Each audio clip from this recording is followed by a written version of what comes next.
मत्ती अध्याय 15 परंपरा पालन का प्रश्न। तब यरूशलेम से कुछ फरीसी और शास्त्री यीशु के पास आकर कहने लगे, तेरे चेले पूर्वजों की परंपराओं को क्यों टालते हैं कि बिना हाथ धोए रोटी खाते हैं? उसने उनको उत्तर दिया, तुम भी अपनी परंपराओं के कारण क्यों परमेश्वर की आज्ञा टालते हो? क्योंकि परमेश्वर ने कहा है, अपने पिता और अपनी माता का आदर करना, और जो कोई पिता या माता को बुरा कहे वह मार डाला जाए। पर तुम कहते हो कि यदि कोई अपने पिता या माता से कहे, जो कुछ तुझसे मुझसे लाभ पहुंचा सकता था वह परमेश्वर को भेंट चढ़ा या जा चुका, तो वह अपने पिता का आदर न करे। इस प्रकार तुमने अपनी परंपरा के कारण परमेश्वर का वचन टाल दिया। हे कपटियों, यशायाह ने तुम्हारे विषय में यह भविष्यवाणी ठीक ही की है। ये लोग होठों से तो मेरा आदर करते हैं, पर उनका मन मुझसे दूर रहता है, और ये व्यर्थ मेरी उपासना करते हैं, क्योंकि मनुष्य की विधियों को धर्मोपदेश करके सिखाते हैं, अशुद्ध करने वाली बातें। तब उसने लोगों को अपने पास बुलाकर उनसे कहा, सुनो और समझो, जो मुंह से जाता है वह मनुष्य को अशुद्ध नहीं करता, पर जो मुंह से निकलता है वही मनुष्य को अशुद्ध करता है। तब चेलों ने आकर उससे कहा, क्या तू जानता है कि फरीसी ने यह वचन सुनकर ठोकर खाई? उसने उत्तर दिया, हर पौधा जो मेरे स्वर्गीय पिता ने नहीं लगाया उखाड़ा जाएगा। उनको जाने दो, वे अंधे मार्गदर्शक है, और अंधा यदि अंधे को मार्ग दिखाए तो दोनों ही गड्ढे में गिर पड़ेंगे।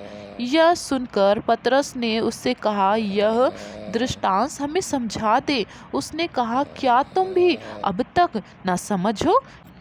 क्या तुम नहीं जानते कि जो कुछ मुंह में जाता वह पेट में पड़ता है और संडास से निकल जाता है, पर जो कुछ मुंह से निकलता है वह मन से निकलता है, और वह मनुष्य को अशुद्ध करता है।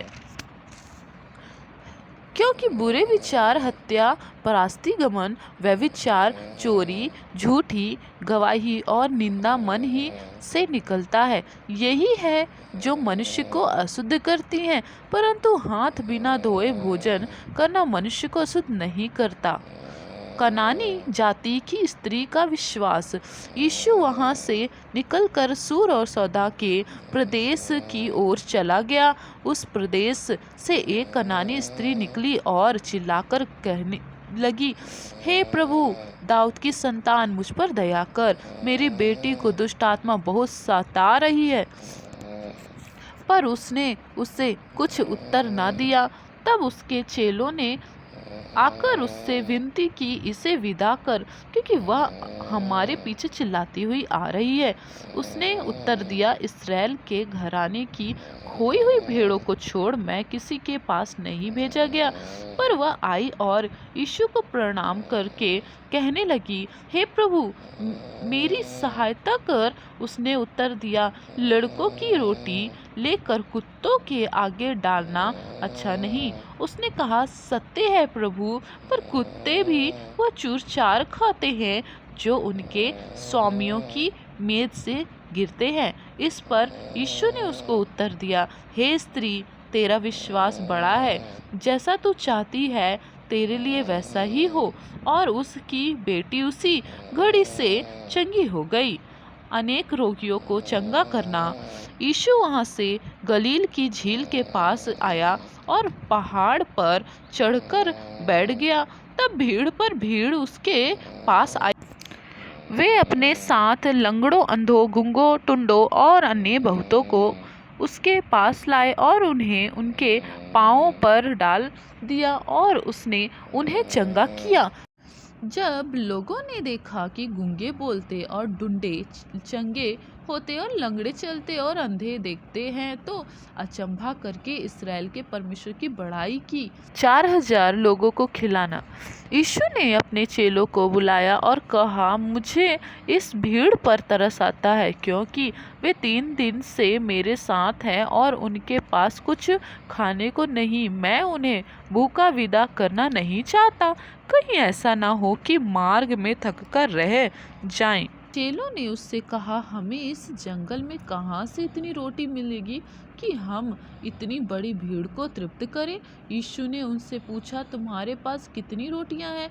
उन्होंने कहा, 7 और थोड़ी सी छोटी मछलियां। तब उसने लोगों को भूमि पर बैठने की आज्ञा दी और उन 7 रोटियों और मछलियों को लिया, धन्यवाद करके तोड़ा और अपने चेलों को देता गया, और चेले लोगों को इस प्रकार सब खाकर तृप्त हो गए।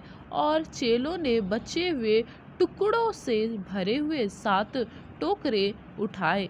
खाने वाले स्त्री और बालकों को छोड़ 4000 पुरुष थे। तब वह भीड़ को विदा करके नाव पर चढ़ गया और मगदान देश की सीमा में आया।